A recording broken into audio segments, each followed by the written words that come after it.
नमस्कार, आपके साथ मैं हूं सुखवीर। आप देख रहे हैं आपका अपना चैनल भिवानी हलचल। सबसे पहले एक नज़र आज की न्यूज़ हेडलाइंस पर। 16 जुलाई को महेंद्रगढ़ में हो रहे प्रदेश स्तरीय सम्मेलन के लिए न्योता देने पहुंचे कर्णदेव कंबोज। हरियाणा संयुक्त कर्मचारी संघ ने अपनी मांगों का ज्ञापन सरकार को भेजा।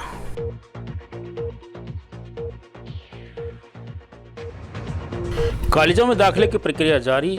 12 जुलाई से पीजी के दाखिले की प्रक्रिया होगी शुरू। गंदगी के चलते रामबाग के क्षेत्रवासी नरकीय जीवन जीने को मजबूर। अब खबरें विस्तार से। भाजपा के ओबीसी मोर्चा द्वारा संगठन को मजबूती देने के लिए महेंद्रगढ़ में 16 जुलाई को राज्य स्तरीय कार्यक्रम का आयोजन किया जाएगा। यह जानकारी ओबीसी मोर्चा के प्रदेश अध्यक्ष कर्णदेव कंबोज ने यहां कार्यकर्ताओं की बैठक में संबोधित करते हुए दी। उन्होंने बताया कि इस बैठक में केंद्रीय गृह मंत्री अमित शाह भाग लेंगे। इस मौके पर ओबीसी मोर्चे के जिला अध्यक्ष महेंद्र सिंह यादव ने कार्यकर्ताओं से महेंद्रगढ़ बैठक में अधिक से अधिक संख्या में पहुँचने की अपील की। बैठक को संबोधित करते हुए भाजपा ओबीसी मोर्चा प्रदेश अध्यक्ष कर्णदेव कंबोज ने कहा कि क्रीमी लेयर की आय सीमा को 6 लाख से बढ़ाकर 8 लाख रुपए नायब सरकार के पिछड़ा वर्ग को नायब सौगात है। उन्होंने कहा कि पिछड़ा वर्ग की वर्षों पुरानी मांगों को मुख्यमंत्री नायब सिंह सैनी ने 23 जून को मंजूर कर ओबीसी वर्ग का दिल जीत लिया है। वहीं उन्होंने 16 जुलाई को महेंद्रगढ़ में होने वाले सम्मेलन में पहुँचने का न्योता दिया। उन्होंने बताया कि सम्मेलन में केंद्रीय गृह मंत्री अमित शाह मौजूद रहेंगे। इसी के साथ कंबोज ने बताया कि मुख्यमंत्री ने ओबीसी वर्ग के छात्रों को 12,000 से 20,000 रुपये की छात्रवृत्ति देने की घोषणा की है। उन्होंने बताया कि राज्य की अनुसूचित जाति व पिछड़ा वर्ग की धर्मशालाओं के सौंदर्यीकरण एवं नवीनीकरण के लिए 100 करोड़ रुपये आवंटित कर सबका साथ सबका विकास को सार्थक किया है। देखिए, भारतीय जनता पार्टी का अपना एक संगठनात्मक ढांचा है और आज भारतीय जनता पार्टी दुनिया की सबसे बड़ी लोकतांत्रिक पार्टी है, जिसके लगभग 12 करोड़ सदस्य बने हुए हैं। और भारतीय जनता पार्टी में संगठन को मजबूत करने के लिए इस प्रकार की बैठकें नियमित जो है ना वो चलती रहती हैं। कार्यकर्ताओं का मनोबल बढ़ाने के लिए, कार्यकर्ताओं को नए नए टिप्स देने के लिए तो इस प्रकार के कार्यक्रम चलते रहते हैं। हमारी जब राष्ट्रीय कार्यकारिणी की बैठक होती है तो उसमें कुछ प्रस्ताव पास किए जाते हैं, कुछ काम निर्धारित किए जाते हैं कि हमने आने वाले समय में ये काम करने हैं। अभी जैसे लोकसभा के चुनाव हुए, लोकसभा के चुनाव से ठीक पहले हमारी राष्ट्रीय कार्यकारिणी हुई थी और उसके बाद हमारी पंचकुला के अंदर अभी थोड़े दिन पहले विस्तारित प्रदेश कार्य समिति की बैठक हुई थी। उसमें हमारे देश के आदरणीय गृह मंत्री अमित शाह जी आए थे और आदरणीय धर्मेंद्र प्रधान जी, श्रीमान मनोहर लाल जी जो केंद्रीय मंत्री हैं, और हमारे हरियाणा के प्रभारी विप्लव देव जी और माननीय मुख्यमंत्री नायब सैनी जी, सारा नेतृत्व जो है ना, कृष्णपाल गुर्जर जी, राव इंद्रजीत सिंह, सब जो है ना उसमें शामिल थे। और उसमें कुछ काम कार्यकर्ताओं के जिम्मे, क्योंकि अब विधानसभा का चुनाव भी बिल्कुल नज़दीक है, तो कार्यकर्ताओं को किस प्रकार से विधानसभा का चुनाव लड़ना है उसके लिए भी जो है ना टिप्स दिए गए। तो आज जो ये हमारी बैठक हो रही है, क्योंकि प्रदेशों के बाद हमारी मोर्चों की प्रदेश कार्यकारिणी की बैठक जो हमारी परसों जींद के अंदर विस्तारित कार्य समिति की बैठक थी, तो उसके बाद हमने तय किया था उसी बैठक में कि सभी जिला के अध्यक्ष जो है ना अपने अपने जिलों में अपनी अपनी ओबीसी मोर्चा की जिला की कार्यकारिणी कार्य समिति की बैठक करेंगे। तो उसी के संदर्भ में आज ये हमारी बैठक थी। और इसके साथ साथ हमें एक बड़ा कार्यक्रम महेंद्रगढ़ के अंदर जो है ना हमारी हरियाणा सरकार करने जा रही है। उसमें बहुत बड़ी संख्या में पूरे हरियाणा से कार्यकर्ता और आम जन को उसमें लाने का काम किया जाएगा। और एक बहुत बड़ा कार्यक्रम होगा महेंद्रगढ़ के अंदर, जिसमें मुख्य अतिथि के तौर पर हमारे आदरणीय गृह मंत्री अमित शाह जी उसमें मेन रूप से जो है ना मुख्य वक्ता के रूप में शामिल होंगे। कई केंद्रीय मंत्री उसमें शामिल होंगे। हमारे शीर्ष नेतृत्व जो है ना हरियाणा का, उसमें सारा का सारा मुख्यमंत्री जो उस कार्यक्रम में होंगे। तो इस प्रकार के आज जो हमारी विस्तारित जिला की बैठक थी, इसमें सभी प्रकार की मैंने निवेदन किया है सभी कार्यकर्ताओं से कि जो हमारा आने वाला 16 तारीख का कार्यक्रम है उसके लिए भी योजना बना करके, ताकि यहाँ से ज़्यादा संख्या उस कार्यक्रम में जाए। हरियाणा संयुक्त कर्मचारी संघ ने अपनी 22 सूत्रीय मांगों को लेकर हरियाणा सरकार के खिलाफ नारेबाजी की। जिला प्रधान सुरेंद्र कुमार टोनी ने बताया कि विभाग के मंत्री व अधिकारियों के साथ बैठक करने के बावजूद भी उनकी मांगों पर कोई ध्यान नहीं दिया जा रहा है। सरकार के खिलाफ प्रदर्शन करते हुए सभी कर्मचारियों ने प्रशासन के माध्यम से मुख्यमंत्री को मांग पत्र भेजा।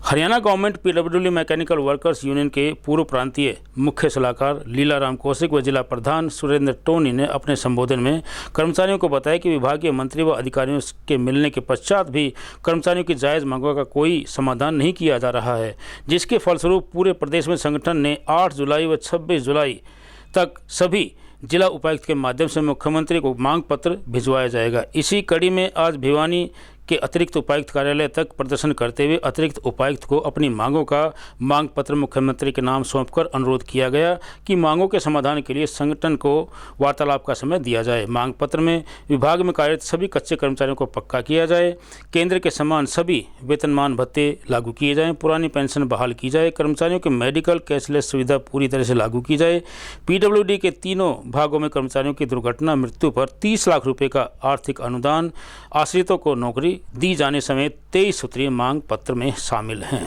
मैं Leelaram Kaushik PWD mechanical worker union register number 41 पूर्व जिला प्रधान। आज का प्रदर्शन ये पूरे प्रदेश के अंदर मनाया गया है और जिसमें आज 9 तारीख को भिवानी जिले का नंबर था, जिसमें हजारों की संख्या में कर्मचारियों ने अपनी मांगों के प्रति सजग और जागरूक होकर रोज प्रदर्शन में हिस्सेदारी डाली और भाईचारा लामबंद हुआ। और आगे की रणनीति के लिए भी हमने आगाह किया है कि आगे भविष्य में जो भी सरकार के खिलाफ आंदोलन करना पड़ेगा, कर्मचारी लामबंद होकर लड़ाई लड़ेगा, चाहे वो किसी प्रकार की लड़ाई हो। ये पूरे प्रदेश के अंदर 28 तारीख को इनका समापन होने जा रहा है, जिसमें हम आज भिवानी जिले में पूरा रोष प्रदर्शन किया है। और हमारा जो मांग पत्र था वो एडीसी का रीडर जी आए थे, उन्होंने हमें विश्वास दिलाया है कि हम हमारी सिफारिशों सहित सरकार के पास आपका मांग पत्र भेजेंगे, हो सके तो सरकार से आपकी मीटिंग कराने का भी प्रावधान करेंगे। Government PWD mechanical worker union का रजिस्टर नंबर 41 का धरना प्रदर्शन 8 तारीख से शुरू हो गए हैं। उसके बाद हम प्रदर्शन हर एक डीसी को अपना 23 सूत्रीय मांग पत्र दे रहे हैं। यदि मांग पत्र की कोई भी समस्या और सीएम से मिलने का समय नहीं मिलता तो हम सीएम कोठी का घेराव और विधानसभा का घेराव करेंगे, क्योंकि हर एक कर्मचारी मेहनत कश कर्मचारी की सारी जायज मांगे हैं, जिसके बारे में सीएम साहब ने पहले खट्टर साहब ने टाइम दिया था, लेकिन उनका रद्दोबदल हो गया, सीएम दूसरा आ गया, उसके बाद टाइम नहीं मिला है। पहले हम धरना प्रदर्शन करेंगे, रोष प्रदर्शन, उसके बाद टाइम नहीं मिला तो हम सीएम घेराव और विधानसभा घेराव करेंगे। बलबीर सिंह, राज्य उप प्रधान, Haryana government PWD mechanical worker union register number 41। आज राज्य भर में हमारे प्रदर्शन शुरू संगठन के हो चुके हैं, जिसमें हरियाणा सरकार को चेताने के लिए हमने संघर्ष का ऐलान किया है। 21 सूत्रीय मांग पत्र पर अगर गवर्नमेंट नहीं चेतती, अगर हमारे संगठन को बातचीत के लिए नहीं बुलाया, कर्मचारियों को समस्याओं का हल नहीं किया, तो आगे इससे भी बड़ा संघर्ष हम करके दिखाएंगे। चाहे चंडीगढ़ आवास घेरने की बात हो, चाहे करनाल आवास घेरने की बात हो, विधानसभा तक का घेरने का मादा हरियाणा गवर्नमेंट पीडब्ल्यूडी का कर्मचारी रखता है। राजीव गांधी महिला महाविद्यालय में विभिन्न कक्षाओं में दाखिले के लिए 5 जुलाई को जारी की गई प्रथम सूची की अंतिम तिथि 9 जुलाई थी। इस बारे में महाविद्यालय के प्राचार्य त्रिलोक चंद ने बताया कि बीए कक्षा में दाखिले के लिए 535 सीटों के लिए जारी की गई सूची में से 384 बच्चों ने दाखिला ले लिया है। उन्होंने बताया कि ऑनलाइन फीस जमा करवाने के लिए दाखिला प्रक्रिया में सहायता करने के लिए उनके द्वारा हेल्प डेस्क भी स्थापित किए गए हैं। राजीव गांधी राजकीय महाविद्यालय के प्राचार्य त्रिलोक चंद ने बताया कि राजीव गांधी राजकीय महिला महाविद्यालय में स्नातक कक्षाओं के लिए एडमिशन की प्रथम लिस्ट 5 जुलाई को जारी की गई थी। एडमिशन लेने की अंतिम तिथि जिन छात्रों ने अभी तक एडमिशन नहीं लिया है वे समय अवधि में अपनी फ़ीस जमा करवा सकते हैं। अब तक कॉलेज में 535 बच्चों की लिस्ट जारी की गई है, जिसमें से 384 बच्चों ने एडमिशन लिया है। इस प्रक्रिया को सरल व सुविधाजनक बनाने के लिए कॉलेज प्रशासन ने विभिन्न व्यवस्थाएं की हैं। ऑनलाइन फ़ीस जमा करने की सुविधा और समय सीमा को बढ़ाने के साथ ही छात्रों की सहायता के लिए हेल्प डेस्क भी स्थापित की गई है। पीजी के लिए एडमिशन प्रक्रिया भी जल्द शुरू होने वाली है। 12 जुलाई से पीजी के लिए फॉर्म भरने करने की प्रक्रिया शुरू होगी और इसकी अंतिम तिथि 25 जुलाई तय की गई है। मैं त्रिलोकचंद प्राचार्य राजीव गांधी राजकीय महिला महाविद्यालय भिवानी। जैसा कि आप सब जानते हैं, महाविद्यालयों में सेंट्रलाइज ऑनलाइन एडमिशन प्रक्रिया जारी है, जिसकी पहली सूची 5 जुलाई 2024 को जारी कर दी गई है। उसमें हमारे महाविद्यालय में बीए के प्रोग्राम के अंदर 535 बच्चों का प्रवेश हुआ था, सूची जारी की गई थी, जिसमें से अब तक 384 बच्चों ने प्रवेश ले लिया है। जबकि बीकॉम के प्रोग्राम के अंदर 114 बच्चों की सूची जारी की गई थी, उसमें से लगभग 76 बच्चों ने प्रवेश अपना ले लिया है। और बीसीए के कोर्स के अंदर 95 में से 55 बच्चों ने और बीएससी फिजिकल साइंसेज में 136 में से 72 बच्चों ने प्रवेश ले लिया है। हम बच्चों की सुविधा के लिए यहाँ पर एक अपना हेल्प डेस्क लगाए हुए हैं और बच्चों को ये जानकारी देना चाहते हैं कि पहली सूची की अंतिम तिथि आज दिनांक 9 जुलाई 2024 है।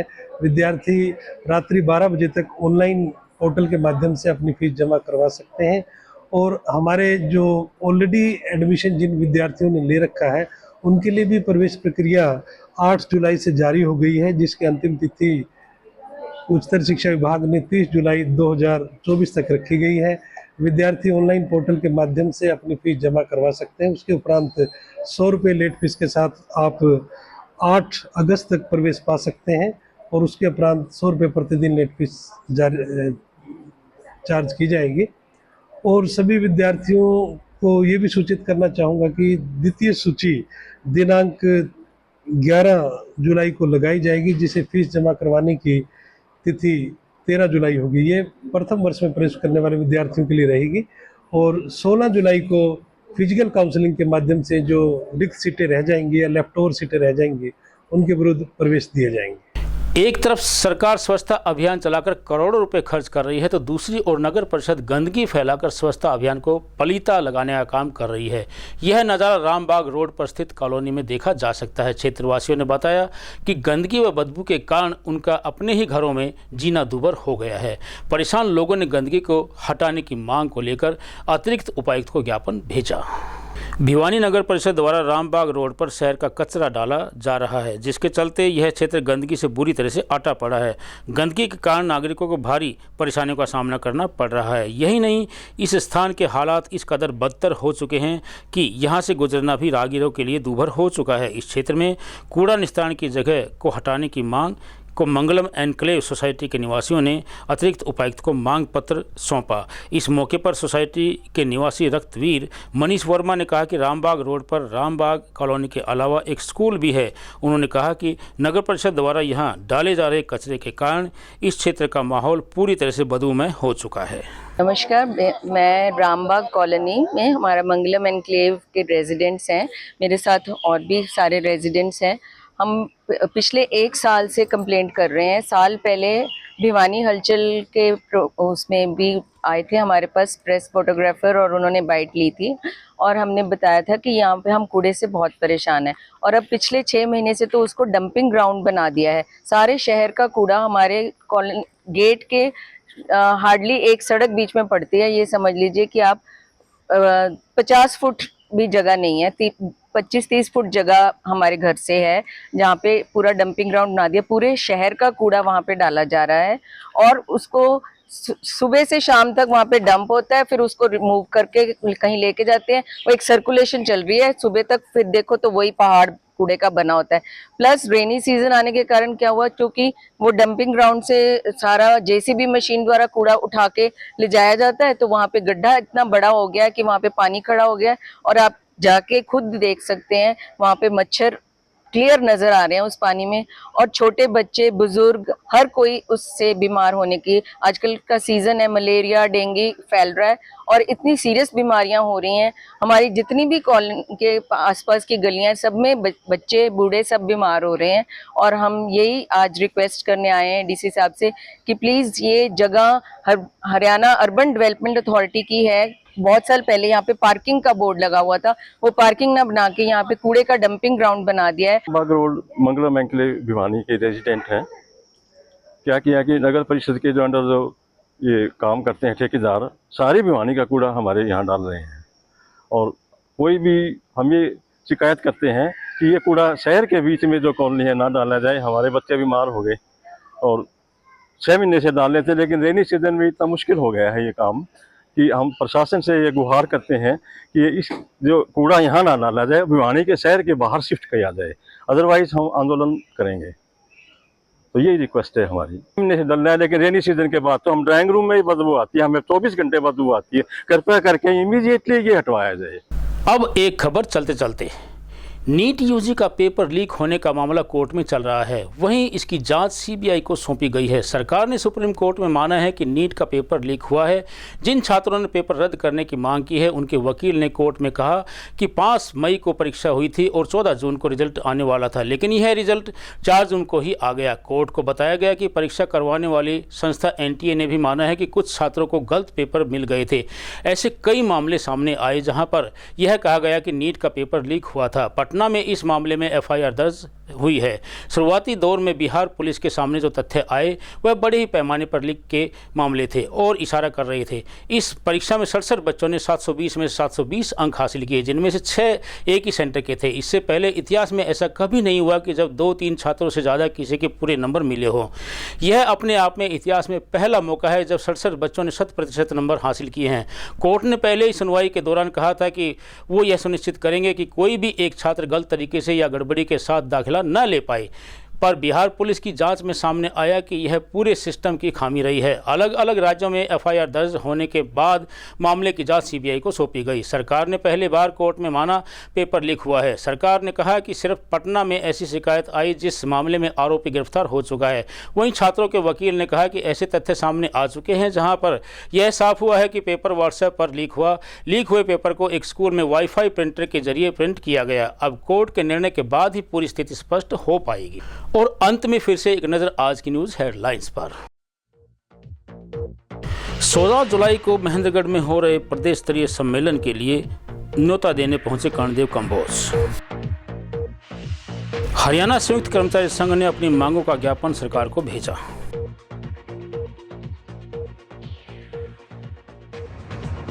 कॉलेजों में दाखिले की प्रक्रिया जारी। 12 जुलाई से पीजी के दाखिले की प्रक्रिया होगी शुरू। गंदगी के चलते रामबाग के क्षेत्रवासी नरकीय जीवन जीने को मजबूर।